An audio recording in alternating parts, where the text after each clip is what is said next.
পরিকল্পনা আছে ফুলের বাগান করার। কলেজের একটা সুন্দর মানে বাগান থাকবে, ছাত্রছাত্রীগুলো আসে এখানে ঘুরতে পারবে, সময় কাটাবে, তারা ছবি তুলবে। হ্যাঁ, তারা এখানে বসার ব্যবস্থা করে দেব। মানে একটা কলেজ ক্যাম্পাস যেভাবে থাকে সৌন্দর্য, সেই সৌন্দর্য করার চেষ্টা করতেছি যতটুকু করা যায়।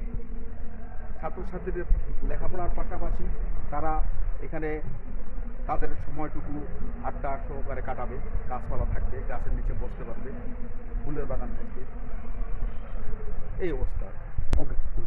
সব সব শিক্ষকের সহযোগিতা নিব, এবং এই কাজটা শুধু যে আমি একাই করব তা না, শিক্ষকরাও এই ফুলের গাছ রোপণ করবেন। হ্যাঁ, পরামর্শ দেবেন। হ্যাঁ, পরামর্শ দিবেন, সহযোগিতা করবেন। হ্যাঁ, বাগান ফুলের বাগান একটা প্রতিষ্ঠানে থাকা একটা জরুরি, অবশ্যই জরুরি। সৌন্দর্য না হইলে প্রতিষ্ঠানে লেখাপড়ার মন বসবে না, পরিবেশ খারাপ, থাকতে চাইবে না ছাত্রছাত্রী। এই অবস্থা। এই যে গাছটা যখন বড় হবে তখন চারিদিকে এই যে বসার একটা ব্যবস্থা করে দিব, চারিদিকে মান্ডল থাকবে, বসবে, তারা এই সময় এখানে কাটাইতে পারবে। ইউনিভার্সিটিতে আমরা যখন গাছের নিচে বসে সময় কাটাইতাম না, 4-5 জন করে বসে, এইভাবে মানে সুন্দর করে বসতে পারবে। পাশে ফুলের গাছ থাকবে, হ্যাঁ, একটু গোল করে ফুলের গাছ থাকবে, তার ফাঁকে কিছু জায়গা থাকবে, 4-5 জন একসাথে বসে তারা তাদের টিফিন খাইতে পারবে, মানে লেখাপড়া নিয়ে গ্রুপ ডিসকাস করতে পারবে। হ্যাঁ, লেখাপড়া নিয়ে গ্রুপ ডিসকাস করতে পারবে। এই জন্য এই জায়গাটা ব্যবহার করা হবে।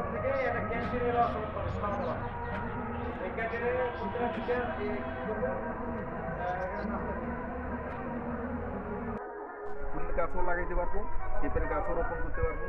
2-4টা পেঁপের গাছ যখন লাগাবো তখন পেঁপেগুলো বড় বড় পেঁপে হবে, সব শিক্ষকরা মিলে খাবো।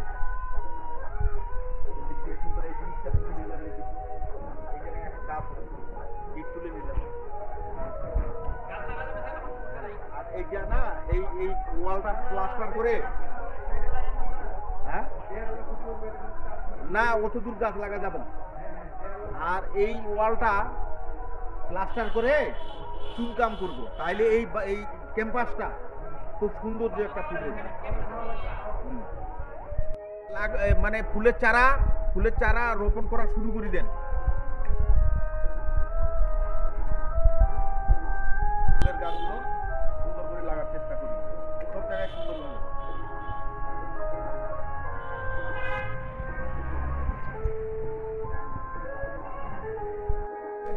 পাঠাই দিলাম, চলে গেল, 1 সেকেন্ডের মধ্যে সেন্ড হয়ে গেল।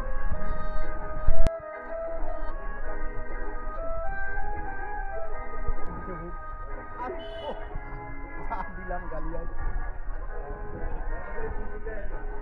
না, 3 মিনিট